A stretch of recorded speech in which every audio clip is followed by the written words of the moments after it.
আসসালামু আলাইকুম ম্যাম, আমি মোহাম্মদ বাইজিদ। পড়াশোনা করছি BGM university of fashion technology বিএফটিতে, টেক্সটাইল ইঞ্জিনিয়ারিং ডিপার্টমেন্ট। ম্যাম, আপনার পরিচয়টা একটু আমাদেরকে দিবেন। আসসালামু আলাইকুম, আমি Jesmin Masuma, assistant professor, Bardhaman textile department, government college of applied human science. আচ্ছা ম্যাম, আজকে আমাদের টেক্সটাইল ইঞ্জিনিয়ার্স অ্যাসোসিয়েশনের মাধ্যমে সারা বাংলাদেশ থেকে টেক্সটাইল বেজের শিক্ষার্থী আছে। আমরা 100 জন শিক্ষার্থীকে আজকের এই ইন্ডাস্ট্রি ভিজিটের সুযোগ করে দিয়েছি। আপনি তো তাদের সাথে ছিলেন, আপনার কাছে এই অনুভূতিটা কেমন ছিল? আমি আমার প্ল্যাটফর্ম থেকে বলতে পারি যে আমাদের ডিপার্টমেন্ট ওয়াইজ যে আমরা ভিজিটে আসি, সেটা আসলে হয় যে কমিউনিকেশনটা ওরকম হয় না। দেখা যায় যে আমরা ট্রান্সফরমেন্টটা হচ্ছে না, আমাদের স্টুডেন্টরাই আসছে এরকম একটা লিমিটেড সার্কুলেশনের মাধ্যমে। কিন্তু এখানে দেখা যাচ্ছে যে মানে মিউচুয়ালি সবার সঙ্গে একটা কমিউনিকেশন ডেভেলপ হচ্ছে, সব ক্যাম্পাসের স্টুডেন্টের সঙ্গে পরিচিতি হচ্ছে, এবং এটা আমার কাছে মনে হয়েছে যে একটা নিউ অ্যাট্রাকশন।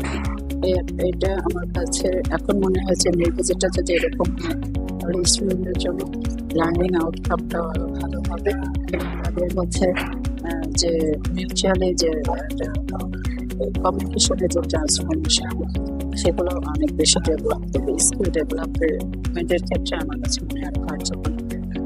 আচ্ছা আচ্ছা, আজকে আমাদের যে প্ল্যাটফর্মটি, এটি তো অবশ্যই টেক্সটাইল বেজের শিক্ষার্থী আছে তাদেরকে নিয়ে আমরা কাজ করছি।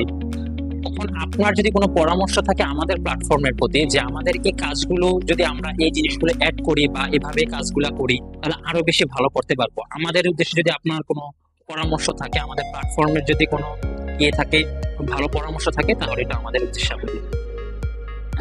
এখানে আমি অবশ্য বেশ কিছুদিন যাবত দেখছি টেক্সটাইল অ্যাসোসিয়েশনের বেশ কার্যক্রম, তবে এখানে আমি দেখছি যে অনলাইন বেস কার্যক্রমগুলো বেশি চলমান, এবং তারপরে একটা মিল ভিজিটার আয়োজন করা হয়। এখানে আমার কাছে মনে হয় যে মানে আমাদের কিছু কিছু ইনস্টিটিউটের ল্যাব ফ্যাসিলিটিসগুলো তুলনামূলকভাবে কম থাকে।